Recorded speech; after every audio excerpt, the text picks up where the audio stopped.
ओम नमः बृहस्पतये नमः। दर्शक बंधु, कहते हैं कि जब जीवन में बार बार प्रयास करने के बाद भी सफलता प्राप्त न हो, धन आते आते रुक जाए, घर परिवार में अशांति बढ़ने लगे और भाग्य साथ छोड़ने लगे, तब समझ लेना चाहिए कि बृहस्पति देव की कृपा कमजोर हो गई है। लेकिन हमारे शास्त्रों में एक ऐसा पावन व्रत बताया गया है जिसे सच्चे मन और पूर्ण श्रद्धा से करने पर स्वयं बृहस्पति देव प्रसन्न होकर मनुष्य के जीवन से दरिद्रता, कष्ट और दुर्भाग्य को दूर कर देते हैं। आज हम आपको सुनाने जा रहे हैं बृहस्पति व्रत की वह चमत्कारिक कथा जिसे श्रद्धा और ध्यान पूर्वक अंत तक सुनने मात्र से ही पुण्य की प्राप्ति होती है और जीवन में शुभ परिवर्तन आरंभ हो जाते हैं। तो आइए, मन को शांत कीजिए, श्रद्धा भाव से बैठिए और पूरी आस्था के साथ सुनिए बृहस्पति देव की यह पावन और अद्भुत व्रत कथा। प्राचीन समय की बात है। भारतवर्ष में एक बहुत ही सुंदर और समृद्ध नगर हुआ करता था। उस नगर का राजा था चंद्रविक्रम। राजा चंद्रविक्रम वैसे तो बहुत पराक्रमी था। उसकी तलवार की चमक से दुश्मन थर थर कांपते थे। उसके राज्य में धन धान्य की कोई कमी नहीं थी। राजा के महल में सोने चांदी के भंडार भरे हुए थे। प्रजा भी अपने राजा के राज में खुशहाल थी। लेकिन राजा चंद्रविक्रम के स्वभाव में एक बहुत बड़ी कमी थी। उसे अपनी शक्ति और अपने धन पर बहुत अभिमान था। सबसे बुरी बात यह थी कि वह ईश्वर में बिल्कुल भी विश्वास नहीं करता था। राजा का मानना था कि जो कुछ भी है वह बाहुबल और पुरुषार्थ से मिलता है। भगवान या भाग्य नाम की कोई चीज नहीं होती। वह धर्म, कर्म, पूजा पाठ और दान पुण्य को समय की बर्बादी मानता था। उसके राज्य में यह सख्त आदेश था कि कोई भी व्यक्ति साधु संतों को दान नहीं देगा और न ही कोई यज्ञ हवन करेगा। राजा को लगता था कि दान देने से खजाना खाली होता है और पूजा करने से लोग आलसी बन जाते हैं। वहीं दूसरी ओर राजा की पत्नी रानी आरोही बिल्कुल विपरीत स्वभाव की थी। वह अत्यंत सुशील, धार्मिक और दयालु थी। रानी का मन पूजा पाठ में बहुत लगता था। वह चोरी छिपे गरीबों की मदद भी कर दिया करती थी। लेकिन राजा के डर से वह कभी खुलकर दान पुण्य नहीं कर पाती थी। रानी को हमेशा यह चिंता सताती रहती थी कि राजा का यह नास्तिक स्वभाव और साधु संतों का अपमान कहीं राज्य पर कोई बड़ी मुसीबत न ला दे। वह अक्सर राजा को समझाने की कोशिश करती, लेकिन राजा उसकी बात को हंसी में उड़ा देता। एक दिन की बात है, राजा अपने दरबार में बैठा था। तभी वहां एक वृद्ध साधु आए।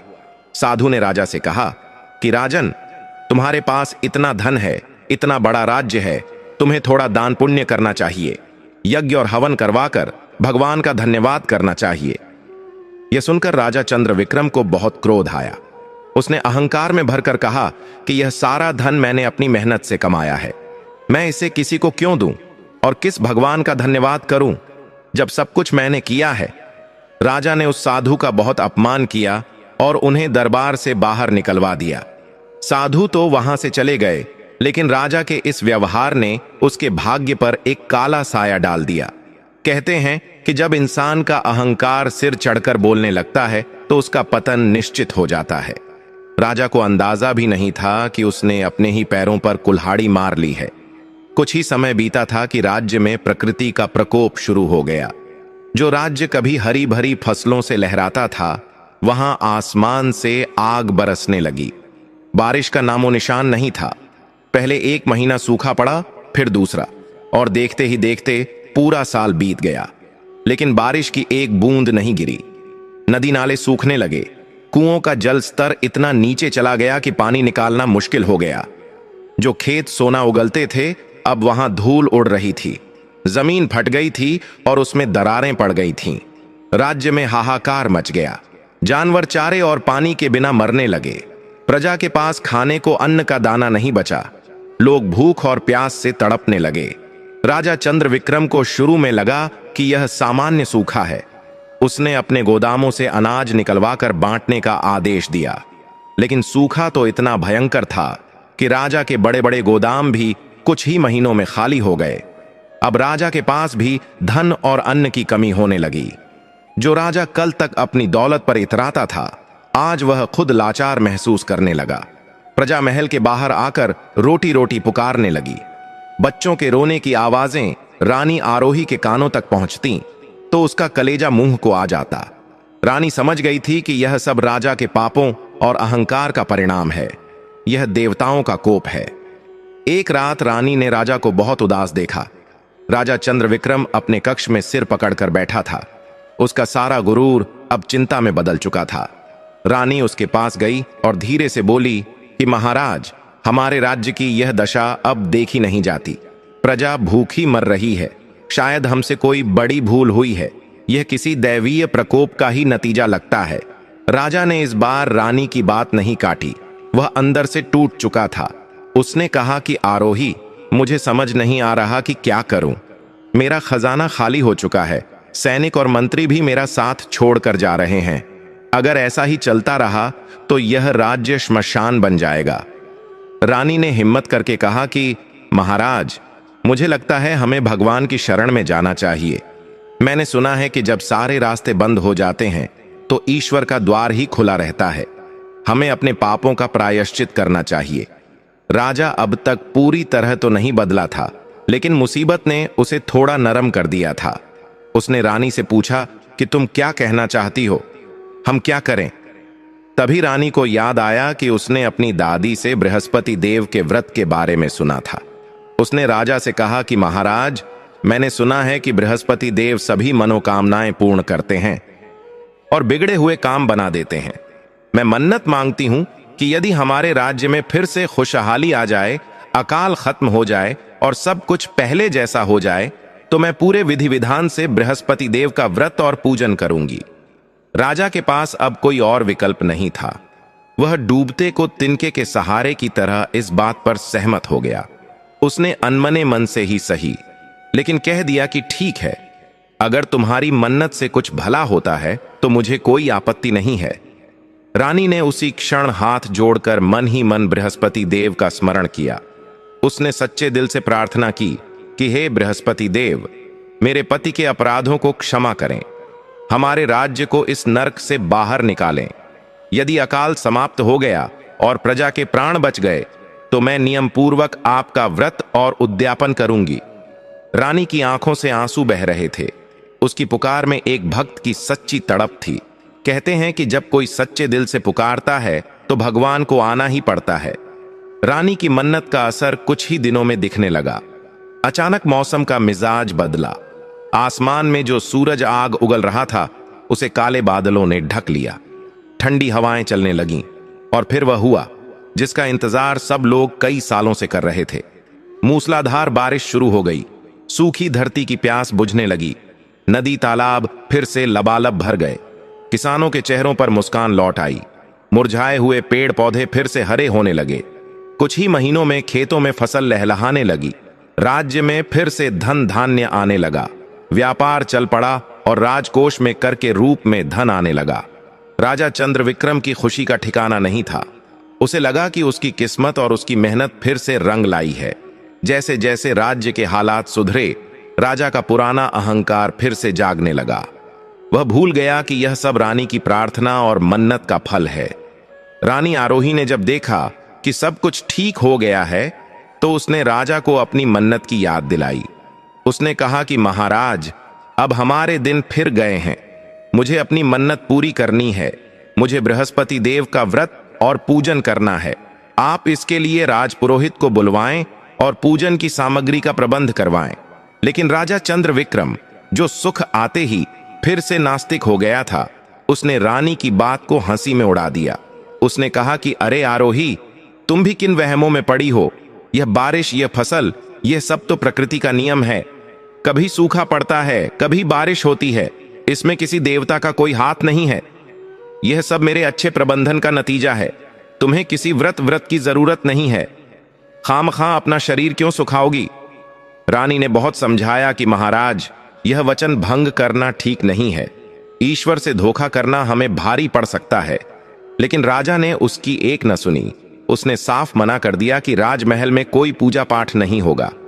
रानी भी धीरे धीरे राजसी सुख सुविधाओं में रम गई। राजा के डर और आलस्य के कारण वह भी अपनी मन्नत भूल गई। उसने बृहस्पति देव का व्रत शुरू नहीं किया।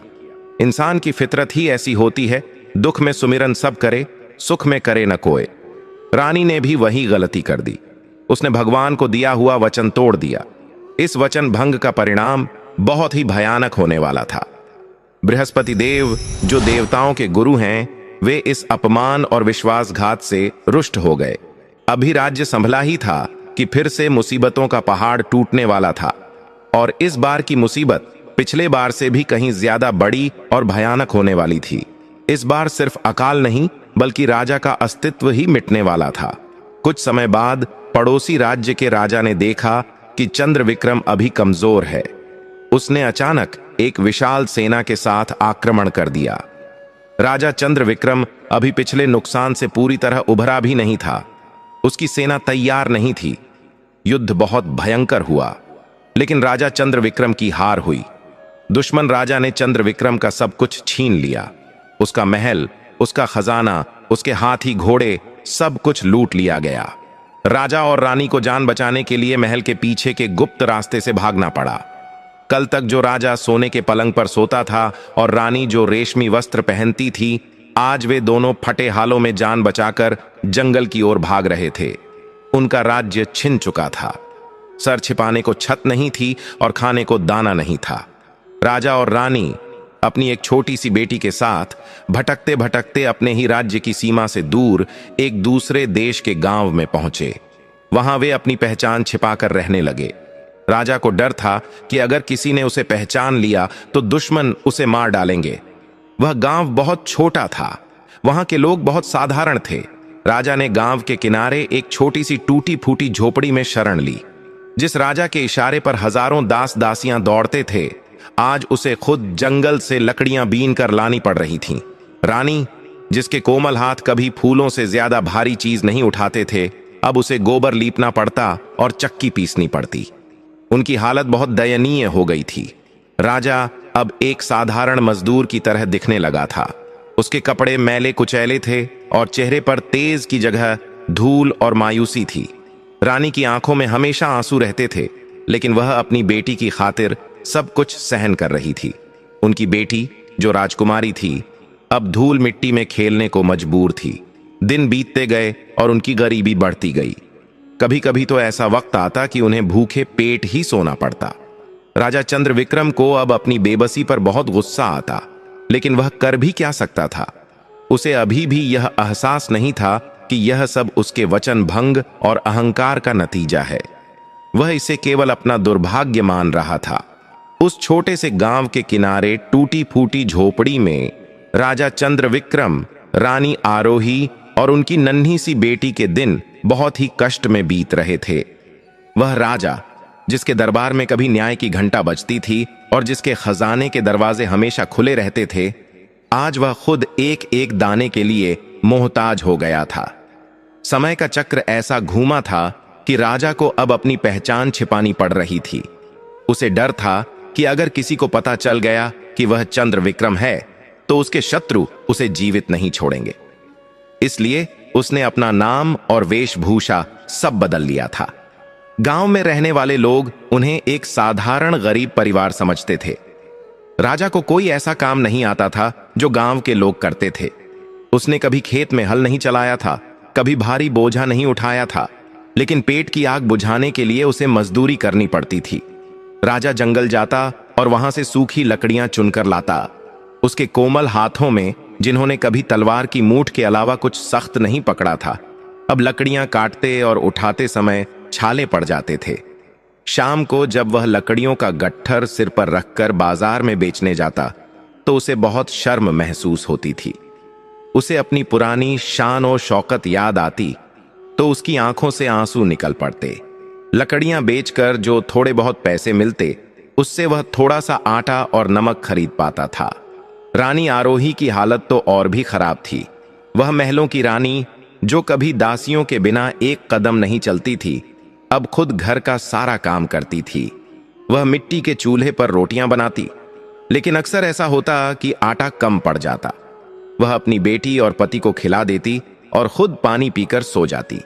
उसकी सुंदर साड़ियां फट चुकी थीं और अब वह साधारण सूती साड़ी पहनती थी, जिसमें कई जगह पेबंद लगे हुए थे। उनकी बेटी, जो अभी बहुत छोटी थी, उसे समझ नहीं आता था कि अचानक उनके जीवन में इतना अंधेरा क्यों छा गया है। वह अक्सर अपनी माँ से पूछती कि माँ, हम अच्छे कपड़े क्यों नहीं पहनते, हमें अच्छे पकवान खाने को क्यों नहीं मिलते। रानी अपनी बेटी को गले लगा लेती और रोते हुए कहती कि बेटी, यह सब समय का खेल है, ईश्वर की मर्जी है।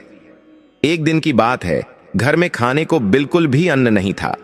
राजा 2 दिन से बीमार था, इसलिए वह लकड़ियां लाने जंगल नहीं जा सका था। घर में जो थोड़ा बहुत बचा था वह खत्म हो चुका था। बेटी भूख से बिलख रही थी। वह बार बार कह रही थी, पिताजी, मुझे भूख लगी है, कुछ खाने को दो। राजा चंद्रविक्रम अपनी बेटी की यह हालत देख नहीं पा रहा था। उसका कलेजा फटा जा रहा था। एक पिता के लिए इससे बड़ा दुख और क्या हो सकता है कि उसकी संतान भूख से तड़प रही हो और वह कुछ न कर सके। राजा को अपनी लाचारी पर बहुत क्रोध आ रहा था। वह दीवार से सिर टिकाकर रोने लगा। उसने रानी आरोही से कहा, आरोही, अब मुझसे यह गरीबी और लाचारी देखी नहीं जाती। मैं एक क्षत्रिय हूं, एक राजा हूं। मैं इस तरह घुट घुट कर नहीं जी सकता। मुझे कुछ ना कुछ तो करना ही होगा। यहां इस गांव में मजदूरी करके हम कब तक जिएंगे? इससे तो अच्छा है कि हम मर जाएं। रानी ने राजा के कंधे पर हाथ रखा और ढाढ़स बंधाते हुए बोली, स्वामी, आप हिम्मत ना हारें। बुरा वक्त आया है तो टल भी जाएगा, बस आप धैर्य रखें। राजा ने कहा, धैर्य की भी एक सीमा होती है आरोही। मैंने सोचा है कि मैं अब व्यापार करूंगा। मुझे व्यापार की समझ है। मेरे पास जो थोड़ा बहुत अनुभव है मैं उसका उपयोग करूंगा। मैं यहां खाली बैठकर अपनी पत्नी और बच्चे को मरते हुए नहीं देख सकता। रानी ने चिंतित होकर पूछा, लेकिन स्वामी, व्यापार के लिए तो धन की आवश्यकता होती है। हमारे पास तो फूटी कौड़ी भी नहीं है। आप व्यापार कैसे करेंगे? राजा ने कहा, मैंने कुछ दिनों से लकड़ियां बेचकर जो थोड़े से सिक्के बचाए थे उनसे मैं कुछ सामान खरीदूंगा। पास के नगर में कपड़े और अनाज का बड़ा बाजार है। मैं यहां से कुछ सस्ती चीजें लेकर वहां जाऊंगा और उन्हें बेचकर मुनाफा कमाऊंगा। धीरे धीरे हम फिर से धन कमा लेंगे। रानी का मन नहीं मान रहा था। वह राजा को अपनी आंखों से दूर नहीं जाने देना चाहती थी। उसे डर था कि अनजान परदेश में राजा के साथ कुछ अनहोनी न हो जाए। लेकिन घर की हालत और बेटी की भूख ने उसे चुप करा दिया। उसने भारी मन से राजा को जाने की अनुमति दे दी। अगली सुबह राजा चंद्रविक्रम ने अपनी छोटी सी पोटली में 2 रोटियां बांधी और निकल पड़ा। जाते समय उसने रानी और अपनी बेटी को गले लगाया। उसकी आंखों में एक उम्मीद थी कि शायद इस बार वह कुछ धन कमाकर लाएगा और अपने परिवार के दुख दूर कर सकेगा। राजा गांव से निकलकर नदी के किनारे पहुंचा। दूसरे नगर जाने के लिए उसे नदी पार करनी थी। नदी के किनारे एक नाव खड़ी थी। राजा ने नाविक को थोड़े से पैसे दिए और नाव में बैठ गया। नाव में और भी कई व्यापारी और यात्री बैठे थे। राजा एक कोने में चुपचाप बैठ गया। उसके मन में हजारों विचार चल रहे थे। वह सोच रहा था कि वह कैसे व्यापार शुरू करेगा, कैसे मुनाफा कमाएगा और कैसे अपनी रानी को फिर से महलों का सुख देगा। नदी बहुत बड़ी और गहरी थी। नाव धीरे धीरे पानी को चीरती हुई आगे बढ़ रही थी। ठंडी हवा चल रही थी। राजा को थोड़ा सुकून मिला। उसे लगा कि अब शायद उसकी किस्मत बदलने वाली है। वह अपनी योजनाओं में खोया हुआ था कि तभी अचानक नाव में शोर मच गया। डाकू, डाकू, बचाओ! लोगों की चीख पुकार सुनकर राजा का ध्यान टूटा। उसने देखा कि 2 छोटी नावें तेजी से उनकी नाव की तरफ आ रही थीं। उन नावों में हथियारबंद लोग बैठे थे। उनके चेहरों पर क्रूरता थी और हाथों में नंगी तलवारें चमक रही थीं। यह नदी के लुटेरे थे जो व्यापारियों को लूटने के लिए वहां घूमते रहते थे। राजा चंद्रविक्रम ने स्थिति को भांप लिया। वह समझ गया कि मुसीबत ने यहां भी उसका पीछा नहीं छोड़ा है। लेकिन अब वह निहत्था था। उसके पास कोई सैनिक नहीं था, कोई हथियार नहीं था। देखते ही देखते डाकुओं ने उनकी नाव को घेर लिया। वे कूदकर नाव में चढ़ आए। उन्होंने यात्रियों को डराना धमकाना शुरू कर दिया। जिसके पास जो कुछ भी है चुपचाप निकाल कर दे दो, वरना जान से मार दिए जाओगे। डाकुओं का सरदार जोर से चिल्लाया। लोग डर के मारे थर थर कांपने लगे। किसी ने अपनी अंगूठी उतार कर दे दी, किसी ने अपनी पोटली थमा दी। राजा चंद्रविक्रम एक कोने में सिकुड़कर बैठा था। उसके पास तो वैसे भी ज्यादा कुछ नहीं था, बस वही थोड़े से सिक्के थे जो उसने अपनी मेहनत से जोड़े थे ताकि वह व्यापार शुरू कर सके। वह सिक्के ही उसकी आखिरी उम्मीद थी। एक डाकू राजा के पास आया और उसकी गर्दन पर तलवार रखकर बोला, ए फकीर, तेरे पास क्या है, निकाल जल्दी। राजा ने गिड़गिड़ाते हुए कहा, भाई, मैं तो एक गरीब मजदूर हूं, मेरे पास कुछ नहीं है, बस ये थोड़े से सिक्के हैं जिनसे मैं अपने परिवार के लिए रोटी कमाने जा रहा हूं, मुझ पर दया करो। लेकिन उन निर्दयी डाकुओं को दया कहां आने वाली थी। उन्होंने राजा की जेब टटोली और वह छोटी सी थैली भी छीन ली जिसमें राजा की सारी पूंजी थी। इतना ही नहीं, उन्होंने राजा के बदन पर जो एक ठीक ठाक कुर्ता था वह भी उतरवा लिया और उसे धक्का देकर नाव के एक कोने में पटक दिया। राजा की आंखों के सामने अंधेरा छा गया। उसकी आखिरी उम्मीद भी टूट गई थी। वह जिस भरोसे और हिम्मत के साथ घर से निकला था वह सब चकनाचूर हो गया था। डाकू सारा माल लूटकर वहां से चले गए। नाव में बैठे लोग रो रहे थे, लेकिन राजा तो जैसे पत्थर हो गया था। उसे अपने धन के जाने का दुख तो था ही, लेकिन उससे भी बड़ा दुख यह था कि अब वह घर वापस कैसे जाएगा, अपनी पत्नी और भूखी बेटी को क्या जवाब देगा। नाव दूसरे किनारे पर पहुंची। राजा लड़खड़ाते कदमों से नीचे उतरा। वह एक अनजान शहर में अनजान लोगों के बीच बिल्कुल अकेला और खाली हाथ खड़ा था। न खाने को कुछ था, न पहनने को ढंग के कपड़े और न ही जेब में एक पैसा। राजा नदी के किनारे रेत पर बैठ गया और फूट फूट कर रोने लगा। वह आसमान की तरफ देखकर चिल्लाया, हे ईश्वर, तू मेरी कितनी परीक्षा लेगा? मैंने ऐसा क्या पाप किया है कि मुझे यह सजा मिल रही है? पहले राज्य छीना, फिर घर छीना और अब मेरी मेहनत की यह छोटी सी कमाई भी छीन ली। अब मैं क्या करूं? कहां जाऊं? उधर गांव में रानी आरोही का भी बुरा हाल था। राजा के जाने के बाद घर में सन्नाटा छा गया था। जो थोड़ा बहुत राशन था वह खत्म हो चुका था। आज तीसरा दिन था और घर में चूल्हा नहीं जला था। बेटी भूख से निढाल होकर जमीन पर पड़ी थी। रानी ने उसे पानी पिला पिलाकर सुलाने की कोशिश की, लेकिन भूख पानी से कैसे मिटती। रात हो गई थी। चारों तरफ गहरा अंधेरा था। झोपड़ी में दिया जलाने के लिए तेल भी नहीं था। रानी अंधेरे में बैठी अपनी किस्मत को कोस रही थी। उसे रह रहकर राजा की चिंता हो रही थी। उसका मन घबरा रहा था। उसे लग रहा था कि जरूर कोई अशुभ घटना घटी है। तभी भूख और कमजोरी के कारण रानी की आंख लग गई। वह सो गई, लेकिन उसका मन तो जाग रहा था। उसकी सोई हुई चेतना में एक अलौकिक घटना घटी। उसे एक सपना आया। सपने में उसने देखा कि एक दिव्य महापुरुष पीले वस्त्र धारण किए हुए, हाथ में माला और कमंडल लिए उसके सामने खड़े हैं। उनके चेहरे पर सूर्य जैसा तेज है, लेकिन उनकी आंखों में करुणा है। रानी उस तेज को सहन नहीं कर पा रही थी। वह घबराकर पीछे हटने लगी। तभी उस महापुरुष ने गंभीर और शांत वाणी में कहा, पुत्री आरोही, क्यों व्यर्थ में चिंता करती हो? क्यों अपने भाग्य को कोसती हो?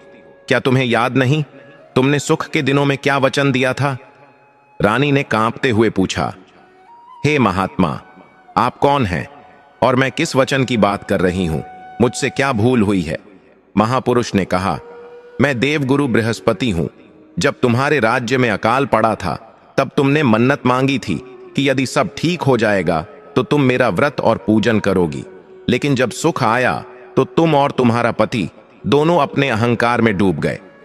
तुमने मेरा अपमान किया, साधु संतों का अपमान किया और अपना वचन तोड़ दिया।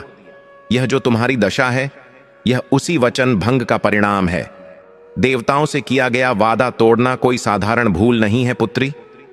रानी को एकदम से सब कुछ याद आ गया। उसे याद आया वह दिन जब उसने राजा से छिपकर मन्नत मांगी थी। उसे याद आया कि कैसे राजा ने उसे पूजा करने से मना कर दिया था और वह भी चुप रह गई थी। रानी को अपनी गलती का एहसास होते ही वह सपने में ही बृहस्पति देव के चरणों में गिर पड़ी। वह रोते हुए बोली, हे प्रभु, मुझे क्षमा कर दें। हम अज्ञानी हैं, मूर्ख हैं। माया के मोह में हम अपना कर्तव्य भूल गए थे। हमें अपनी भूल का एहसास हो गया है। प्रभु, मेरे पति पर, मेरे बच्चे पर दया करें। हमें इस नर्क से बाहर निकालें। मैं आपको वचन देती हूं, अब मैं कभी अपना नियम नहीं तोड़ूंगी। बृहस्पति देव ने रानी की सच्ची पश्चाताप को देख लिया। भगवान तो भाव के भूखे होते हैं। उन्होंने रानी के सिर पर हाथ रखा और कहा, उठो पुत्री। जो अपनी गलती मान लेता है, ईश्वर उसे क्षमा कर देते हैं। अब तुम्हें वही करना होगा जो तुमने सोचा था। बृहस्पतिवार के दिन पूरी श्रद्धा और विधि विधान से मेरा व्रत करो। चने की दाल और गुड़ का भोग लगाओ, पीला वस्त्र धारण करो या पीला भोजन करो, और सबसे जरूरी बात, इस कथा को सुनो और दूसरों को सुनाओ। यदि तुम सच्चे मन से ऐसा करोगी तो तुम्हारे सारे कष्ट दूर हो जाएंगे और तुम्हारा खोया हुआ सब कुछ तुम्हें वापस मिल जाएगा। इतना कहकर बृहस्पति देव अंतर्ध्यान हो गए। रानी आरोही हड़बड़ाकर उठ बैठी। उसका पूरा शरीर पसीने से भीगा हुआ था। बाहर सुबह हो चुकी थी। सूरज की पहली किरण झोपड़ी के छेद से अंदर आ रही थी। रानी को ऐसा लगा जैसे उसके अंदर एक नई ऊर्जा आ गई है। उसे विश्वास हो गया कि यह सिर्फ सपना नहीं था, बल्कि साक्षात बृहस्पति देव का आदेश था। रानी ने तुरंत अपनी बेटी को उठाया। बेटी अभी भी भूख से कमजोर थी। रानी ने उसे प्यार किया और बोली, बेटी, अब हमारे दुख के दिन खत्म होने वाले हैं। भगवान ने हमें रास्ता दिखा दिया है। संयोग से उस दिन बृहस्पतिवार ही था। रानी ने निश्चय किया कि चाहे कुछ भी हो जाए, वह आज से ही बृहस्पति देव का व्रत शुरू करेगी। लेकिन समस्या यह थी कि व्रत के लिए पूजन सामग्री कहां से आए, गुड़ और चने की दाल कहां से आए। घर में तो एक दाना भी नहीं था। रानी सोच में पड़ गई। वह जानती थी कि बिना सामग्री के पूजा कैसे होगी, लेकिन उसकी आस्था अब अटूट थी। उसने सोचा, अगर भगवान ने रास्ता दिखाया है तो वे ही इसकी व्यवस्था भी करेंगे। रानी ने अपनी बेटी को साथ लिया और गांव की ओर चल पड़ी। उसने मन ही मन सोचा कि वह किसी के घर जाकर थोड़ा काम मांग लेगी या किसी से उधार मांग लेगी, लेकिन आज व्रत जरूर रखेगी। वह चलते चलते एक ऐसे घर के पास पहुंची जहां से बहुत अच्छी खुशबू आ रही थी। वहां कुछ महिलाएं जमा थीं। रानी ने झांक कर देखा तो पाया कि वहां बृहस्पति देव की पूजा हो रही थी। महिलाएं पीले वस्त्र पहने हुए थीं और कथा सुन रही थीं। रानी को लगा जैसे बृहस्पति देव ने खुद उसे यहां बुलाया है। वह संकोच करते हुए दरवाजे पर खड़ी हो गई। घर की मालकिन, जो एक दयालु वृद्धा थी, उसने रानी और उसकी कमजोर बेटी को दरवाजे पर खड़े देखा। उनकी फटेहाल दशा देखकर वृद्धा का दिल पसीज गया। उसने रानी को अंदर बुलाया और पूछा, बेटी, तुम कौन हो? तुम्हें क्या चाहिए? रानी ने हाथ जोड़कर कहा, मां जी, मैं बहुत दुखी हूं। मेरे पति परदेश गए हैं और घर में खाने को कुछ नहीं है। मुझे भोजन नहीं चाहिए। मुझे तो बस बृहस्पति देव की पूजा में शामिल होने की अनुमति दे दीजिए। मैंने सपने में देखा है कि इस व्रत से ही मेरे दिन फिरेंगे। वृद्धा ने खुशी खुशी रानी को पूजा में शामिल कर लिया। रानी ने बड़े ध्यान से कथा सुनी। जब पूजा समाप्त हुई तो वृद्धा ने रानी को प्रसाद के रूप में गुड़ और चने की दाल दी और साथ में खाने के लिए कुछ अन्न भी दिया। रानी की आंखों में आंसू आ गए। उसने बृहस्पति देव का धन्यवाद किया। उसे मिल गया था वह सब कुछ जो उसे व्रत शुरू करने के लिए चाहिए था। वह प्रसाद लेकर खुशी खुशी अपनी झोपड़ी में लौटी। उसने पूरे विधि विधान से व्रत रखा। उसने गुड़ और चने का भोग लगाया और अपनी बेटी को भी प्रसाद खिलाया। उस दिन रानी को एक अजीब सी शांति महसूस हुई। जो बेचैनी और डर उसके मन में महीनों से घर किए हुए था, वह अचानक गायब हो गया। उसे अंदर से आवाज आई कि अब सब ठीक हो जाएगा। उसके पति भी सुरक्षित लौट आएंगे और उनका खोया हुआ राज्य भी वापस मिलेगा। यह तो थी रानी की बात। लेकिन उधर नदी के दूसरे किनारे पर उस अनजान नगर के व्यस्त बाजार में राजा चंद्रविक्रम अकेला खड़ा था। चारों तरफ लोगों की भीड़ थी, दुकानें सजी हुई थीं और हर तरफ शोरगुल था। लेकिन इस भीड़ में भी राजा खुद को दुनिया का सबसे अकेला इंसान महसूस कर रहा था। उसके पेट में भूख की आग जल रही थी और जेब में एक फूटी कौड़ी भी नहीं थी। जो राजा कभी 56 भोग का स्वाद चखने के बाद भी भोजन में कमियां निकाल देता था, आज वही राजा एक सूखी रोटी के टुकड़े के लिए तरस रहा था। राजा बाजार की एक गली से दूसरी गली में भटकने लगा। उसकी नजरें हर दुकान पर काम तलाश रही थीं और साथ ही किसी ऐसे चेहरे को खोज रही थीं जिसमें थोड़ी दया हो। लेकिन शहर के लोग अपनी ही धुन में मस्त थे। किसी ने उस फटेहाल मुसाफिर की ओर मुड़कर भी नहीं देखा। राजा की हिम्मत जवाब दे रही थी। पैरों में छाले पड़ गए थे और शरीर कमजोरी से कांप रहा था। वह एक हलवाई की दुकान के पास जाकर खड़ा हो गया। कढ़ाई में तलती हुई गरम जलेबियों और समोसों की खुशबू ने उसकी भूख को और भड़का दिया। वह ललचाई नजरों से उन पकवानों को देख रहा था, लेकिन उसके पास उन्हें खरीदने की औकात नहीं थी। दुकान का मालिक एक मोटा सा हलवाई ग्राहकों को संभालने में व्यस्त था। उसने जब राजा को दुकान के कोने में खड़ा देखा तो जोर से चिल्लाया, ए भिखारी, यहां भीड़ मत लगा, आगे बढ़, ग्राहकों को आने का रास्ता दे। भिखारी शब्द राजा के दिल पर एक तीर की तरह लगा। उसने अपनी पूरी जिंदगी में महाराज, अन्नदाता और प्रजापालक जैसे शब्द सुने थे। आज उसे भिखारी कहा जा रहा था। राजा की आंखों में आंसू आ गए, लेकिन उसने उन्हें गिरने नहीं दिया। वह चुपचाप सिर झुकाकर वहां से आगे बढ़ गया। उसने मन ही मन सोचा, हे ईश्वर, यह तूने मुझे किस हाल में पहुंचा दिया? क्या मेरा अहंकार इतना बड़ा था कि उसकी सजा इतनी कठोर है? राजा चलते चलते एक बड़ी हवेली के पास पहुंचा। यह हवेली उस नगर के सबसे धनी व्यापारी की थी। व्यापारी का नाम सुधनवा था। सुधनवा बहुत ही नेक दिल इंसान था, लेकिन उसे पारखी नजर भी थी। वह इंसानों को पहचानना जानता था।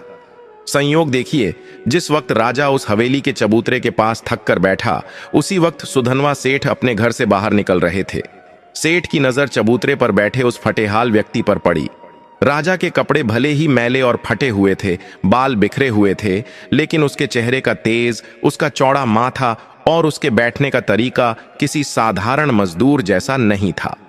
धूल में लिपटा होने के बावजूद वह किसी छिपे हुए हीरे की तरह चमक रहा था।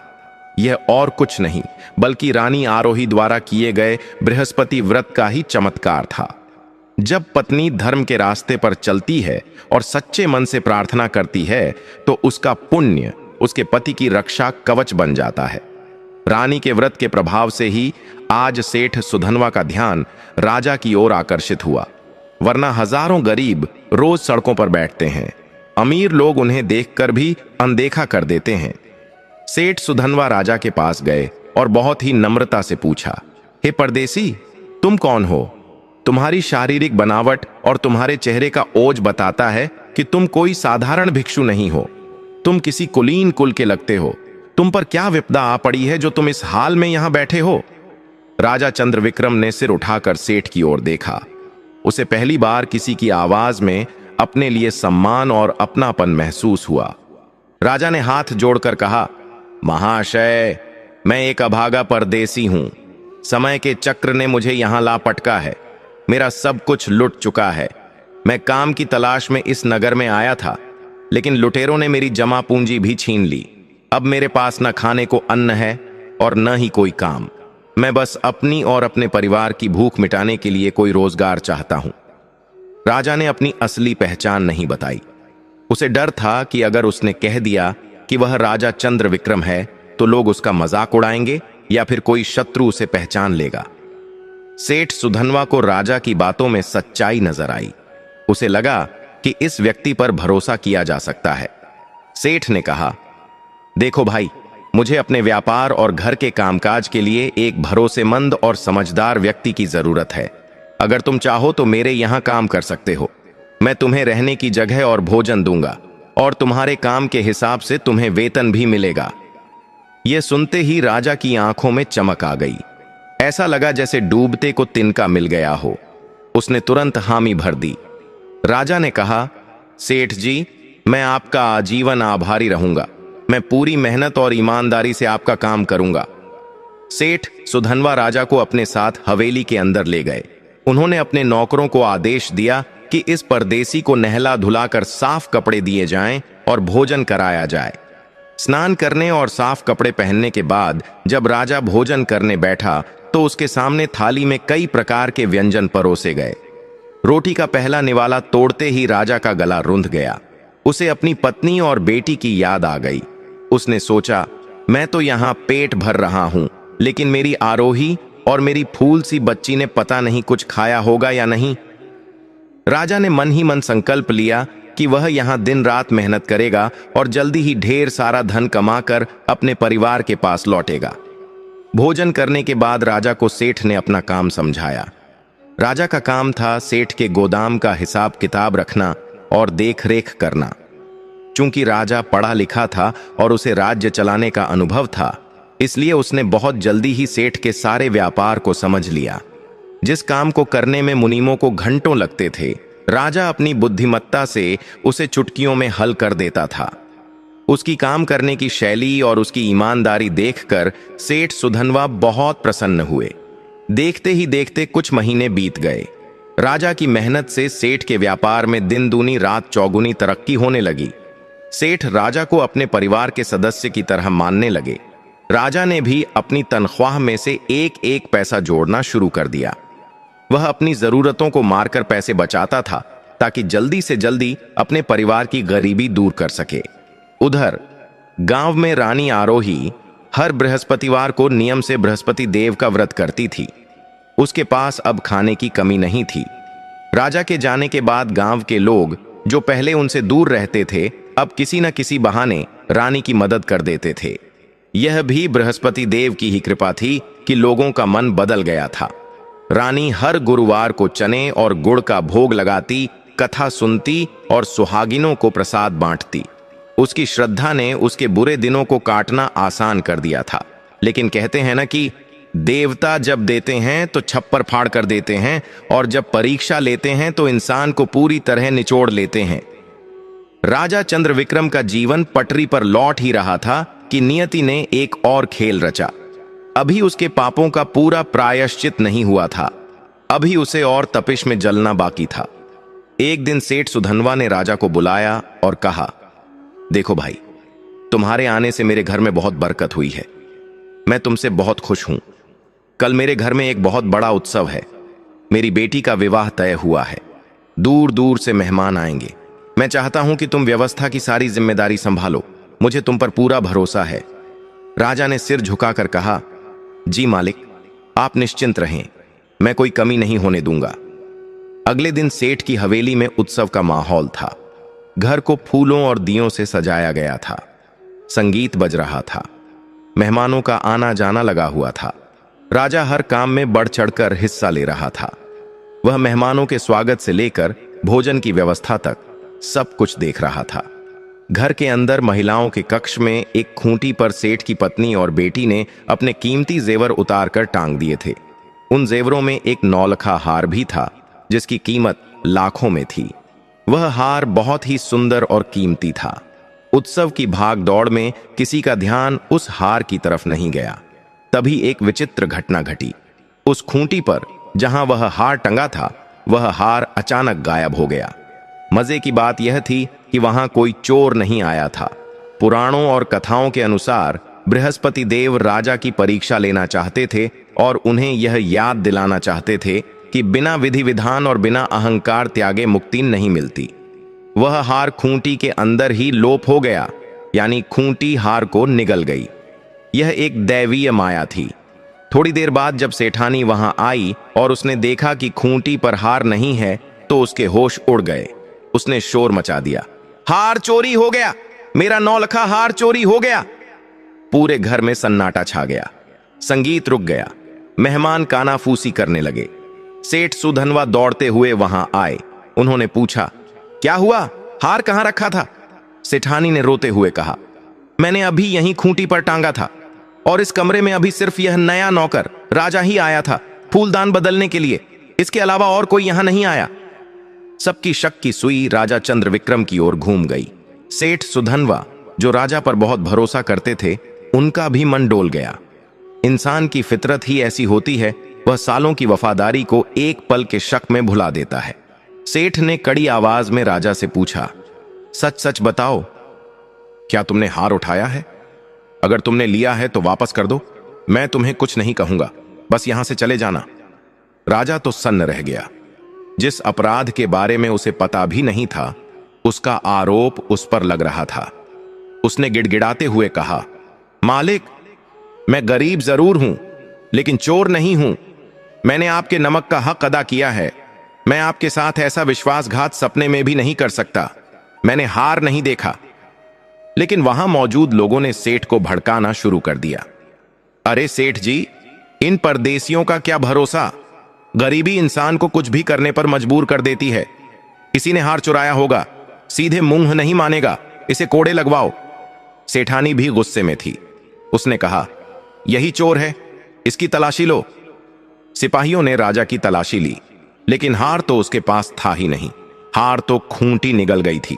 लेकिन हार न मिलने पर भी लोगों का शक दूर नहीं हुआ।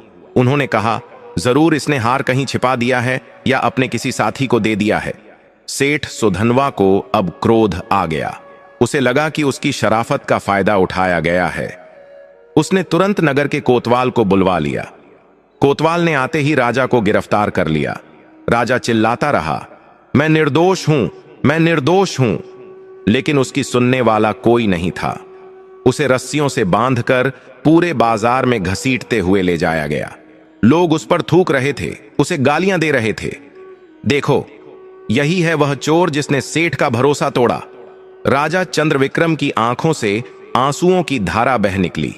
वह मन ही मन सोच रहा था, हे बृहस्पति देव, यह कैसी लीला है। एक मुसीबत से निकलता हूं तो दूसरी ओर बड़ी मुसीबत आ खड़ी होती है। क्या मेरे भाग्य में सिर्फ अपमान ही लिखा है। राजा को ले जाकर उस नगर के शासक के सामने पेश किया गया। चूंकि मामला नगर के प्रतिष्ठित सेठ का था, इसलिए सजा भी सख्त होनी थी। नगर के राजा ने बिना पूरी तहकीकात किए आदेश सुना दिया, इस चोर को कारागार में डाल दिया जाए और इसे कड़ी से कड़ी यातनाएं दी जाएं, जब तक कि यह हार का पता न बता दे। राजा चंद्रविक्रम को एक अंधेरी सीलन भरी काल कोठरी में फेंक दिया गया। उसके हाथों और पैरों में भारी लोहे की जंजीरें डाल दी गईं। वह कोठरी इतनी छोटी थी कि वहां ठीक से लेटा भी नहीं जा सकता था। चारों तरफ बदबू और अंधेरा था। खाने के लिए उसे सूखी रोटियां फेंकी जाती थीं और पीने के लिए गंदा पानी। दिन बीतते गए, हफ्ते बीत गए। राजा जेल की सलाखों के पीछे सड़ रहा था। उसका शरीर कंकाल जैसा हो गया था। दाढ़ी बाल बढ़ गए थे। वह अब रोता भी नहीं था, बस शून्य में घूरता रहता था। उसे अब अपनी मौत का इंतजार था। उसे लगता था कि अब वह कभी अपनी पत्नी और बच्चे से नहीं मिल पाएगा। लेकिन वह यह नहीं जानता था कि यह सब उसके भले के लिए हो रहा था। सोना आग में तपकर ही कुंदन बनता है। राजा का अहंकार पूरी तरह मिटाने के लिए यह अंतिम प्रहार था। उधर रानी आरोही को जब कई महीनों तक राजा का कोई समाचार नहीं मिला तो वह बहुत चिंतित हुई, लेकिन उसने अपना व्रत नहीं छोड़ा। वह और भी शिद्दत से बृहस्पति देव की पूजा करने लगी। उसने प्रार्थना की, हे प्रभु, मेरे स्वामी जहां भी हों उनकी रक्षा करना। अगर वे किसी मुसीबत में हैं तो उन्हें राह दिखाना। रानी की प्रार्थना में बहुत शक्ति थी। एक दिन जेल में पड़े राजा चंद्रविक्रम को भी वही सपना आया जो रानी को आया था। रात का समय था। जेल में घुप अंधेरा था। राजा नींद और बेहोशी की हालत में था। तभी उसे एक दिव्य प्रकाश दिखाई दिया। उस प्रकाश के बीच से बृहस्पति देव प्रकट हुए। राजा उस दिव्य स्वरूप को देखकर भयभीत भी हुआ और विस्मित भी। वह लड़खड़ाते हुए खड़ा हुआ और उसने हाथ जोड़ लिए। बृहस्पति देव ने कहा, राजन, तुम अपने कर्मों का फल भोग रहे हो, लेकिन तुम्हारी पत्नी की भक्ति और तपस्या ने मुझे प्रसन्न किया है। अब तुम्हारे दुख के दिन समाप्त होने वाले हैं। कल बृहस्पतिवार है। तुम जेल में ही रहकर मेरा व्रत करो। तुम्हारे पास जो भी थोड़ा बहुत भोजन है, उसी में से चने और गुड़ का मान करके, यानी मन में मानकर मेरा पूजन करो और कथा कहो। अगर तुम ऐसा करोगे तो तुम्हारी बेगुनाही साबित हो जाएगी और तुम इस कैद से मुक्त हो जाओगे। राजा की आंख खुल गई। उसका दिल जोर जोर से धड़क रहा था। उसे विश्वास नहीं हो रहा था कि साक्षात देवता उसके सपने में आए थे। उसने तुरंत जमीन पर सिर टेक कर प्रणाम किया। उसने तय किया कि वह वैसा ही करेगा जैसा भगवान ने कहा है। अगला दिन बृहस्पतिवार था। राजा को जेल के पहरेदार ने खाने के लिए मुट्ठी भर भीगे हुए चने और थोड़ा सा गुड़ दिया। शायद यह भी ईश्वर की ही लीला थी कि उस दिन उसे वही भोजन मिला जो व्रत के लिए चाहिए था। राजा ने उन चनों और गुड़ को नहीं खाया। उसने उन्हें साफ किया। पानी का एक लोटा उसके पास था। राजा ने जेल के एक कोने को साफ किया। वहां उसने चने और गुड़ का भोग लगाया। उसे कथा तो याद नहीं थी, लेकिन उसने अपनी ही कहानी और भगवान की महिमा को याद करते हुए मन ही मन प्रार्थना की। उसने कहा, हे बृहस्पति देव, मैं अज्ञानी हूं, मुझे पूजा की विधि नहीं आती, लेकिन मैं सच्चे मन से आपकी शरण में हूं, मेरी लाज रखना। राजा ने पूरा दिन निराहार रहकर व्रत किया।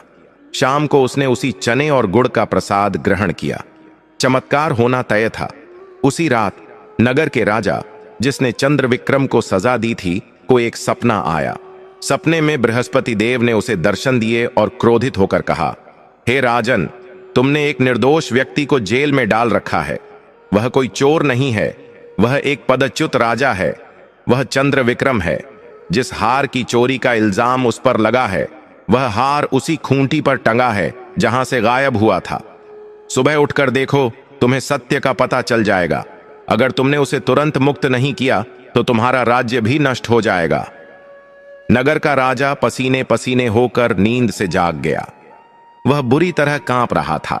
उसने तुरंत अपने मंत्रियों को बुलाया और कहा, जल्दी चलो, सेठ सुधनवा के घर चलो। राजा अपने सैनिकों के साथ आधी रात को ही सेठ के घर पहुंचा। सेठ और उसका परिवार घबरा गया कि इतनी रात को राजा क्यों आए हैं। राजा ने सेठ से कहा, मुझे अभी उस खूंटी के पास ले चलो जहां से हार चोरी हुआ था। सेठ उन्हें उस कमरे में ले गया। जब उन्होंने दिए की रोशनी में खूंटी की ओर देखा तो सबकी आंखें फटी की फटी रह गईं। वह 9 लखा हार उसी खूंटी पर लटक रहा था जैसे उसे कभी वहां से हटाया ही न गया हो। सेठ सुधनवा के पैरों तले जमीन खिसक गई। उसे अपनी गलती का एहसास हुआ। उसने सोचा, हाय, मैंने एक निर्दोष पर कितना जुल्म किया। मैंने बिना सबूत के उसे चोर कहा और जेल भिजवा दिया। नगर के राजा ने कहा, सेठ, यह सब बृहस्पति देव का चमत्कार है। वह कैदी कोई साधारण चोर नहीं था, वह निर्दोष है। हमें अभी कारागार जाकर उससे क्षमा मांगनी होगी। उसी वक्त राजा और सेठ कारागार की ओर दौड़े। वहां पहुंचकर उन्होंने देखा कि चंद्र विक्रम ध्यान में बैठा है। उसके चेहरे पर एक अलग ही शांति थी। जेल का ताला खोला गया। नगर के राजा ने खुद आगे बढ़कर चंद्र विक्रम की जंजीरें खुलवाईं। सेठ सुधनवा चंद्र विक्रम के पैरों में गिर पड़ा और रोते हुए बोला, मुझे माफ कर दो भाई, मुझसे बहुत बड़ी भूल हो गई। मैंने अपनी बुद्धि खो दी थी। तुम निर्दोष थे और मैंने तुम्हें इतना कष्ट दिया। चंद्र विक्रम ने सेठ को उठाया और गले लगा लिया। उसने कहा, सेठ जी, इसमें आपका कोई दोष नहीं है। यह सब मेरे ही कर्मों का फल था और ईश्वर की लीला थी। आज मुझे सत्य का ज्ञान हुआ है। नगर के राजा ने चंद्र विक्रम से पूछा, क्या आप सच में राजा चंद्र विक्रम हैं? चंद्र विक्रम ने हां में सिर हिलाया। उसने अपनी पूरी कहानी सुनाई कि कैसे अहंकार के कारण उसका राज्य गया और कैसे वह यहां तक पहुंचा। यह सुनकर सबकी आंखों में आंसू आ गए। नगर के राजा ने चंद्र विक्रम का बहुत सम्मान किया। उसे वापस महल ले जाया गया। उसे नए राजसी वस्त्र पहनाए गए और उसका खोया हुआ सम्मान उसे वापस दिया गया। बृहस्पति देव के व्रत का प्रभाव शुरू हो चुका था। राजा चंद्र विक्रम, जो कल तक एक कैदी था, आज फिर से राजा के समान सम्मान पा रहा था। कारागार से मुक्त होकर और अपना खोया हुआ सम्मान वापस पाकर राजा चंद्र विक्रम का हृदय परिवर्तन हो चुका था। जिस ईश्वर को वह कभी नकारता था, आज उसी ईश्वर की कृपा ने उसे मृत्यु के मुंह से बाहर निकाला था। नगर के राजा और सेठ सुधनवा ने राजा चंद्र विक्रम से बार बार क्षमा मांगी। सेठ सुधनवा को बहुत पछतावा था कि उसने बिना सोचे समझे एक नेक इंसान को चोर समझा। अपनी गलती सुधारने के लिए सेठ सुधनवा ने राजा चंद्र विक्रम के सामने एक प्रस्ताव रखा। सेठ ने हाथ जोड़कर कहा, महाराज, मैंने आपका बहुत अपमान किया है। इसका प्रायश्चित मैं तभी कर पाऊंगा जब आप मेरी एक विनती स्वीकार करेंगे। मैं अपनी बेटी का विवाह आपके साथ तो नहीं कर सकता क्योंकि आप विवाहित हैं, लेकिन मैं आपको अपनी संपत्ति का कुछ हिस्सा और ढेर सारा धन देकर विदा करना चाहता हूं ताकि आप अपना खोया हुआ राज्य वापस पा सकें। कृपया मुझे मना मत कीजिए। नगर के राजा ने भी कहा, राजन, एक राजा होने के नाते मैं आपके दुख को समझ सकता हूं। मैं आपको अपनी सेना की एक टुकड़ी, हाथी, घोड़े और रथ दूंगा। आप शांत से अपने परिवार के पास जाइए और अपने शत्रुओं को हराकर अपना राज्य वापस प्राप्त कीजिए। राजा चंद्र विक्रम की आंखों में आंसू आ गए। यह वही दुनिया थी जिसने कुछ दिन पहले उसे भिखारी बनाकर ठुकरा दिया था, और आज वही दुनिया बृहस्पति देव की कृपा से उसके कदमों में बिछी जा रही थी। राजा ने उनका प्रस्ताव स्वीकार कर लिया। शुभ मुहूर्त देखकर गुरुवार के दिन ही राजा चंद्र विक्रम ने वहां से प्रस्थान किया। अब वह पैदल नहीं था, वह एक सुंदर रथ पर सवार था। उसके पीछे सैनिकों की एक छोटी टुकड़ी थी और साथ में बैलगाड़ियों में भरकर धन, धान्य, कपड़े और जेवर थे। रास्ते भर राजा चंद्रविक्रम के मन में बस एक ही विचार चल रहा था, मेरी आरोही और मेरी बच्ची किस हाल में होंगे? क्या उन्होंने मुझे याद किया होगा? क्या आरोही का विश्वास जीत गया? राजा का काफिला कई दिनों की यात्रा के बाद उसी नदी के किनारे पहुंचा जहां उसे डाकुओं ने लूटा था। लेकिन आज नजारा बदला हुआ था। आज राजा के साथ सशस्त्र सैनिक थे। नदी के नाविकों और आसपास के लोगों ने जब इस भव्य सवारी को देखा तो वे झुककर प्रणाम करने लगे। वही प्रकृति, वही स्थान, लेकिन समय बदलते देर नहीं लगती। नदी पार करके राजा का रथ उस छोटे से गांव की ओर बढ़ा जहां उसने अपने परिवार को छोड़ा था। जैसे जैसे गांव पास आ रहा था, राजा की धड़कनें बढ़ती जा रही थीं। उधर गांव में रानी आरोही को कोई खबर नहीं थी कि उसका पति राजा बनकर लौट रहा है। वह तो अपनी नित्य कर्म में लगी थी। आज भी बृहस्पतिवार था। रानी अपनी टूटी हुई झोपड़ी के बाहर एक केले के पेड़ के पास बैठकर बृहस्पति देव की पूजा कर रही थी। उसकी बेटी पास ही बैठी थी, जो अब पहले से थोड़ा स्वस्थ लग रही थी, क्योंकि रानी की मेहनत और गांव वालों की मदद से उन्हें भरपेट भोजन मिलने लगा था। रानी हाथ जोड़कर प्रार्थना कर रही थी, हे बृहस्पति देव, मेरे स्वामी की रक्षा करना, उन्हें सही मार्ग दिखाना और हमें इस गरीबी के दलदल से बाहर निकालना। तभी गांव में शोर मच गया। बच्चे चिल्लाते हुए आए, अरे देखो देखो, राजा की सवारी आई है, बहुत बड़े लोग आए हैं। रानी ने ध्यान नहीं दिया। उसे लगा कोई बड़ा अधिकारी या राजा उधर से गुजर रहा होगा, लेकिन वह रथ सीधा रानी की झोपड़ी के सामने आकर रुका। घोड़ों की टाप और रथ के पहियों की आवाज सुनकर रानी का ध्यान टूटा। उसने मुड़कर देखा तो अपनी आंखों पर विश्वास नहीं कर पाई। रथ से कोई और नहीं बल्कि साक्षात उसके पति राजा चंद्रविक्रम उतर रहे थे। लेकिन वे अब उन फटे पुराने कपड़ों में नहीं थे। उन्होंने राजसी वस्त्र पहन रखे थे, सिर पर मुकुट था और चेहरे पर एक अलौकिक तेज था। रानी हड़बड़ाकर खड़ी हो गई। राजा दौड़कर रानी के पास आए। दोनों की आंखें आंसुओं से भर गईं। बिना कुछ कहे उन आंसुओं ने सारी कहानी कह दी। राजा ने अपनी बेटी को गोद में उठा लिया और उसे चूमने लगा। रानी ने कांपते हुए पूछा, स्वामी, ये सब कैसे हुआ? आप तो... राजा ने रानी के सिर पर हाथ रखा और कहा, आरोही, यह सब तुम्हारे विश्वास और तुम्हारे बृहस्पति देव की कृपा का फल है। मैं भटक गया था। मेरे अहंकार ने मेरी आंखों पर पट्टी बांध दी थी, लेकिन जेल की काल कोठरी में मुझे सत्य का ज्ञान हुआ।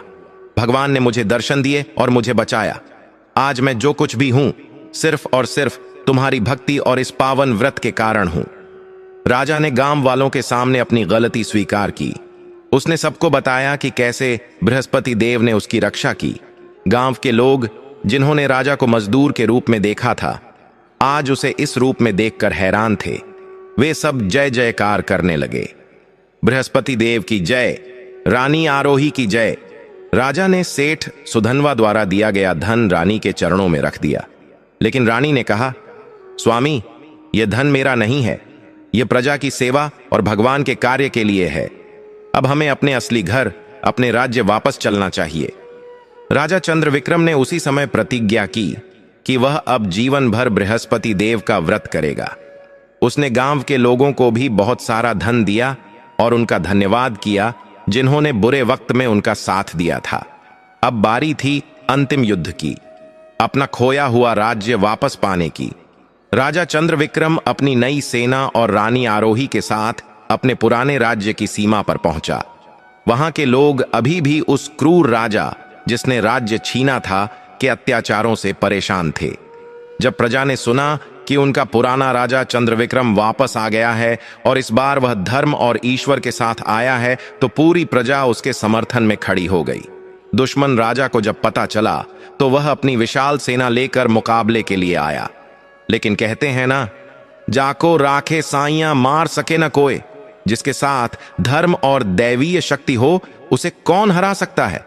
युद्ध शुरू होने से पहले ही एक चमत्कार हुआ। दुश्मन राजा की सेना में अचानक भगदड़ मच गई। उनके हाथी और घोड़े बेकाबू हो गए और अपनी ही सेना को कुचलने लगे। एक भयंकर आंधी आई, जिससे दुश्मन सैनिकों को कुछ दिखाई देना बंद हो गया। राजा चंद्रविक्रम की सेना ने बिना ज्यादा खून बहाए दुश्मन को घेर लिया। दुश्मन राजा, जो अपने बल पर बहुत इतराता था, वह युद्ध के मैदान में ही डर के मारे गिर पड़ा और उसे दिल का दौरा पड़ गया। उसकी मृत्यु के साथ ही उसकी सेना ने आत्मसमर्पण कर दिया। बृहस्पति देव की कृपा से राजा चंद्र विक्रम ने अपना खोया हुआ राज्य बिना किसी बड़े नुकसान के वापस पा लिया। महल के दरवाजे फिर से खोल दिए गए। दासीदास, मंत्री और प्रजा सब ने फूलों की वर्षा करके अपने राजा और रानी का स्वागत किया। राजमहल में वापस आते ही राजा चंद्र विक्रम ने सबसे पहला काम यह किया कि उसने पूरे राज्य में घोषणा करवा दी। आज से इस राज्य में साधु संतों का सम्मान होगा। हर बृहस्पतिवार को राज्य में बृहस्पति देव की कथा होगी और गरीबों को भोजन कराया जाएगा। राजा ने एक भव्य यज्ञ का आयोजन किया। उसने और रानी आरोही ने मिलकर सोने के कलशों से और विधि विधान के साथ बृहस्पति देव का उद्यापन किया। हजारों ब्राह्मणों को भोजन कराया गया। गरीबों को इतना दान दिया गया कि राज्य में कोई भी भूखा नहीं रहा। राजा का अहंकार अब पूरी तरह मिट चुका था। वह अब एक सेवक की तरह राज्य करता था, यह मानकर कि यह राज्य उसका नहीं बल्कि ईश्वर का है। उसकी प्रजा खुशहाल हो गई। समय पर बारिश होने लगी, खेतों में सोना उगने लगा और राज्य फिर से धन धान्य से भर गया। राजा और रानी ने बहुत सालों तक सुखपूर्वक राज किया। उनकी बेटी बड़ी हुई और उसका विवाह भी एक योग्य राजकुमार से हुआ। जीवन के अंत समय तक राजा चंद्र विक्रम और रानी आरोही बृहस्पति व्रत की महिमा का गुणगान करते रहे। तो भक्तों, कैसी लगी आपको बृहस्पति देव की यह चमत्कारी कथा? अगर आपके जीवन में भी कोई परेशानी है तो सच्चे मन से बृहस्पति देव को याद करें, सब ठीक हो जाएगा। मैं आशा करता हूं कि यह कहानी आपके जीवन में भी सुख और समृद्धि लेकर आएगी। अगर आपको यह कथा पसंद आई हो तो कमेंट बॉक्स में AUM ब्रिम बृहस्पतये नमः जरूर लिखें और वीडियो को लाइक करें। अपने दोस्तों और परिवार के साथ शेयर करें ताकि उन्हें भी इस पावन कथा का लाभ मिल सके। फिर मिलेंगे एक और नई और शिक्षाप्रद कहानी के साथ। तब तक के लिए अपना ख्याल रखें और भक्ति मार्ग पर चलते रहें।